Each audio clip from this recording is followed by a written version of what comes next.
Narcissists excel in the art of creating chaos.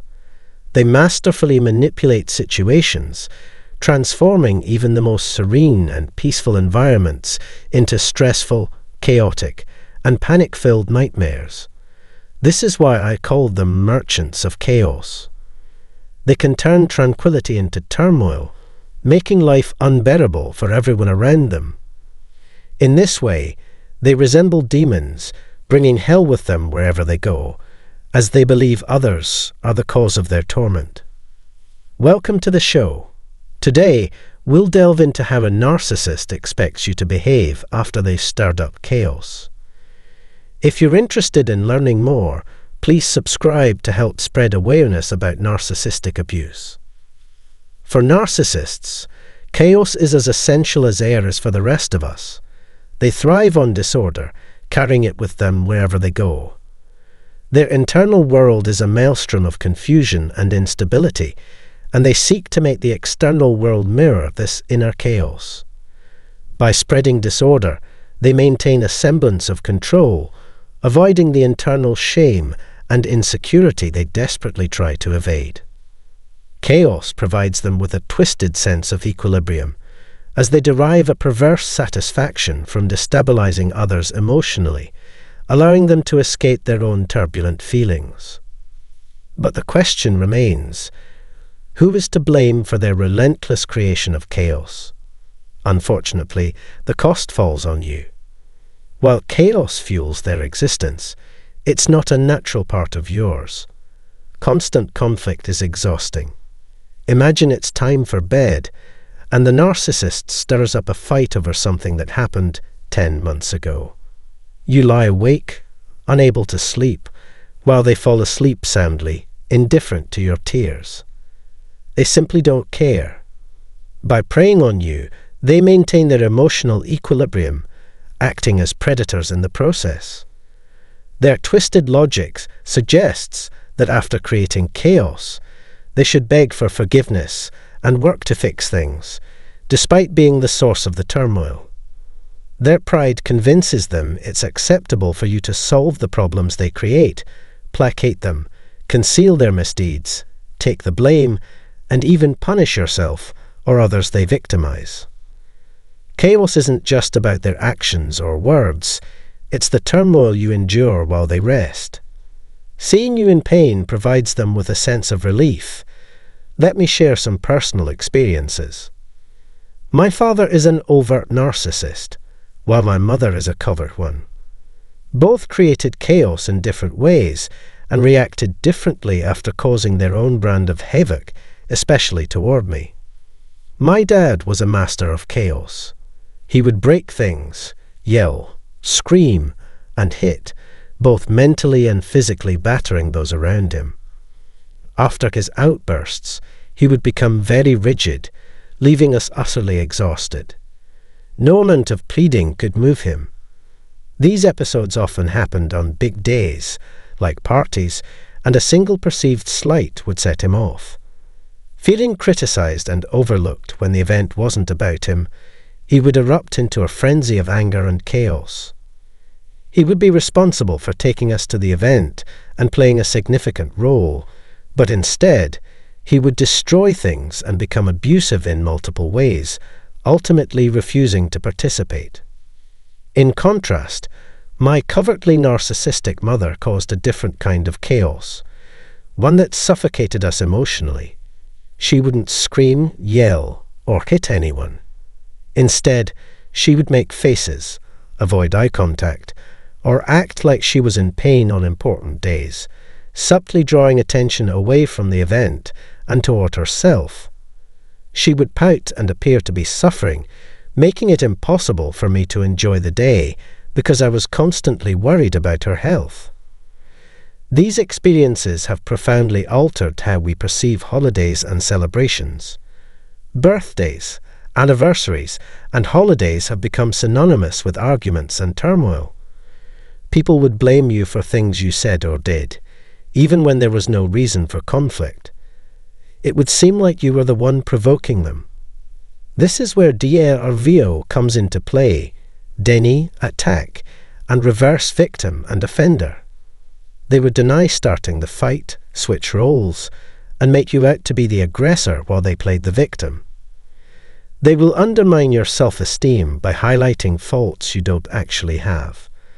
They might claim you can't communicate well, criticize your cooking, accuse you of giving certain looks, or say you involve family members unnecessarily, anything to make you constantly question yourself. They want you to believe you're the enemy and that you're damaging the relationship. No matter how hard you try, you can't fix a problem that you didn't create. They have no interest in resolving issues. They continually stoke the fire they started to keep you suffering. It's not your responsibility to extinguish it. Now let's wrap up this discussion. Thank you for tuning in. Until next time, let the healing begin and continue. Hi everyone, and welcome back to our video.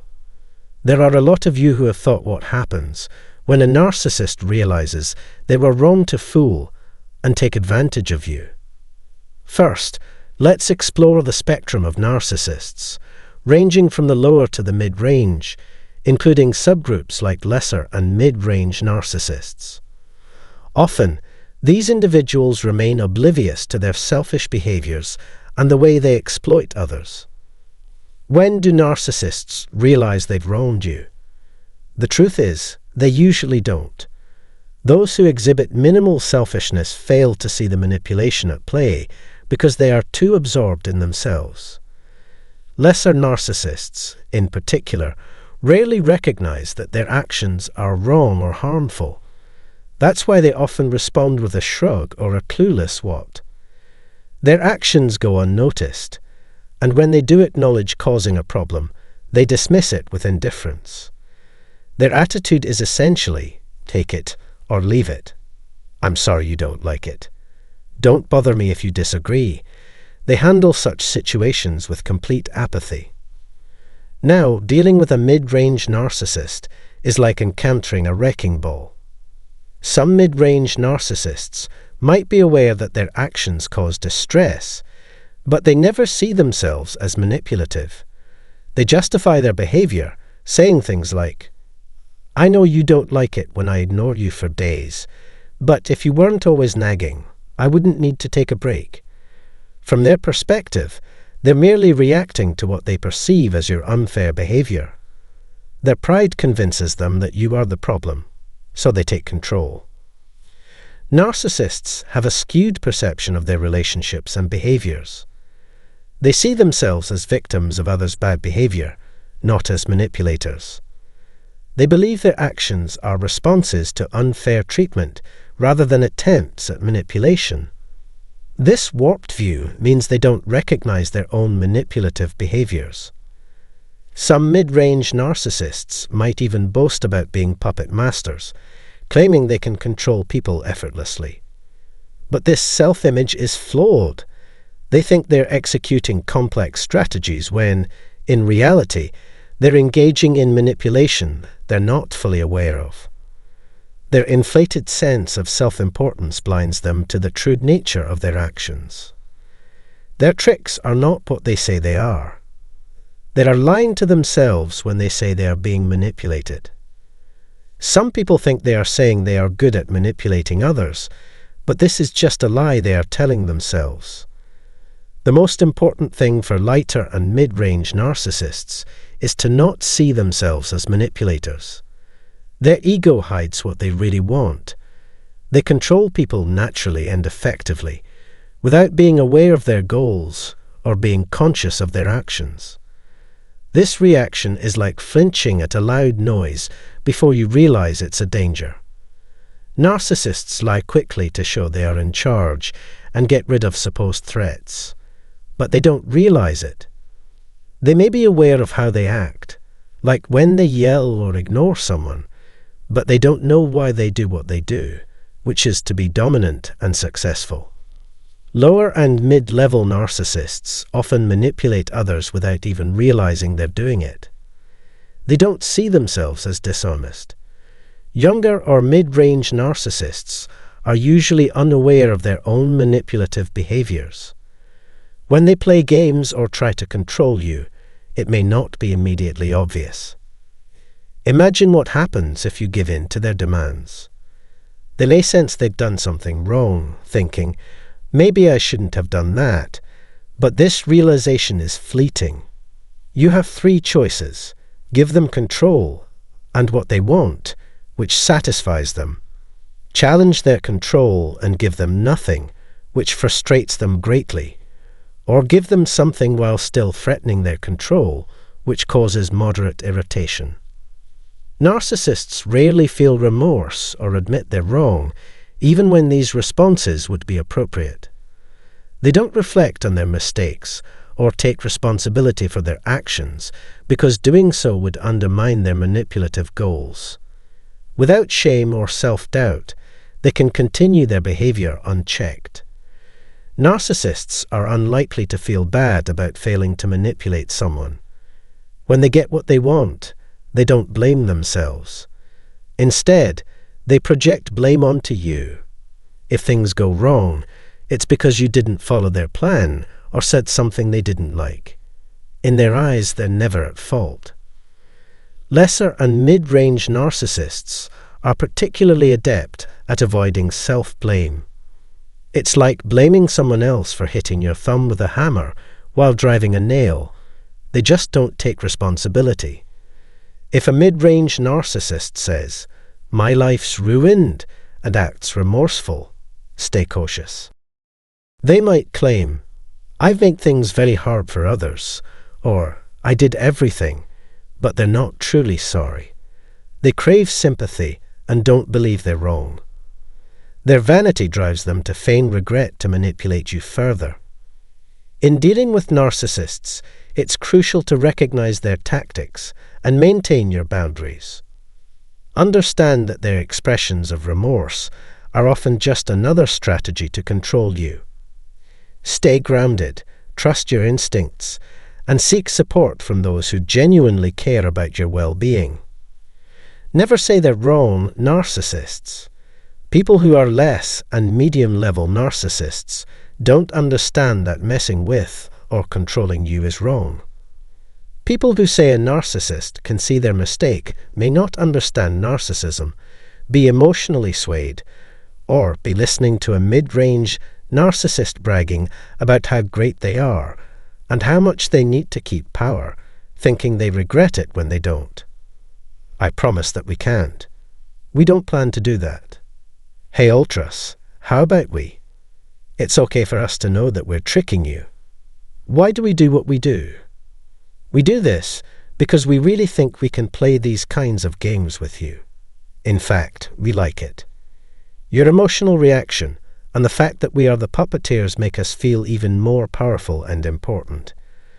We like how it's like playing a hard game of chess with people as pawns. We are taking advantage of you, but we have a good reason for it. When we know we're messing with or controlling you as Ultras, do we ever say to ourselves, I shouldn't have done that?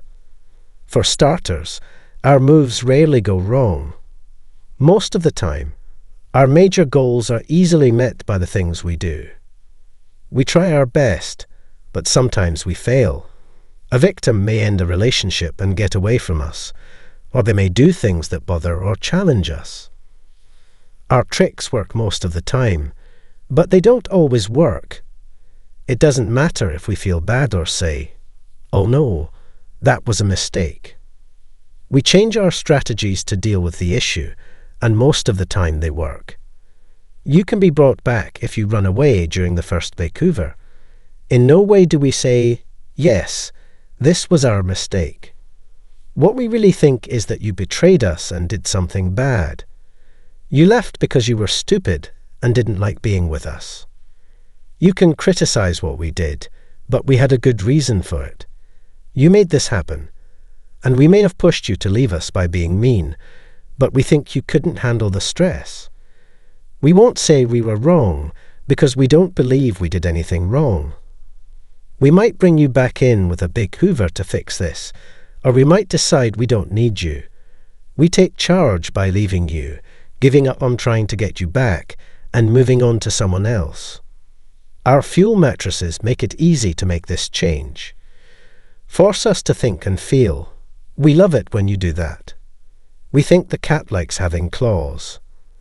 Narcissists will always try to control you, either by manipulating you directly or by making up their own world using secondary or tertiary strategies. Because we are so self-centered, we always win, so we never lose in our sphere. That's why I keep telling you to stay away from our world. You can't win once you're caught. If you deny this truth, you are lying to yourself. It might seem cocky that we're sure narcissists always win, but this isn't about cockiness. The way things are, we break the rules to win because we make our own world. What we think is that the means justify the end. Don't work for us if you don't like that. If you keep interacting with us, you'll keep losing. It's tough to tell if a narcissist knows they should not have lied to you or played with you. It's rare for narcissists to think about cheating or manipulating others. They say they are not responsible for any bad things that happen because of what they do. They always blame you, never them. They aren't willing to take responsibility. Very narcissistic people are aware that they are affecting you. They think that this manipulation is good for you because it gets the result they want. Guess who's in charge of any damage? Of course you. They tell you that you're the problem. To fix this, they might either get stronger in their control over you or let go of you and try to influence someone else. It's hard to deal with narcissists because they control, manipulate, and blame others. Knowing how they work can help you avoid being manipulated or handle interactions with them better. It would be great if you could like, comment, share, and subscribe for more. With your help, we can bring important issues to light. Let's delve into the intricacies of what occurs when a narcissist realizes they're not getting their way. Picture this. You have this initially innocent narcissist, akin to a puppy, absorbing all the attention and praise as they mature into full-blown adults with egos towering like mountains. When circumstances don't align with their desires, brace yourself. It's akin to a personal affront to them. We're not discussing minor disagreements, rather, anything challenging their control, like setting boundaries or asserting individual opinions. Prepare to navigate the labyrinth of narcissistic behavior. For a narcissist, encountering frustration is akin to a gut punch. They struggle to cope, spiraling into a realm of stress and anxiety that's unparalleled. It's akin to walking a tightrope, balancing between their usual self and something far more turbulent. When confronted with stress, anxiety, or frustration, narcissists exhibit behaviors reminiscent of individuals with borderline personality disorder. Think tantrums, heightened emotional responses, and grappling with emotions like anger and envy. Frustration acts as fuel to the flames for a narcissist. In severe instances, it can propel them into a state of primary psychopathy, distinct from the secondary psychopathy often associated with borderline personality disorder. Both narcissists and individuals with borderline traits wrestle with managing frustration, often resorting to extreme measures to cope. Here's the deal. When a mentally healthy individual experiences frustration, they might assert themselves to address the issue. However, for a narcissist, it's an entirely different scenario. They often resort to external outbursts, employing verbal or even physical aggression, a phenomenon known as coercive snap. Their aim is to compel others to conform to their desires, molding reality to fit their vision.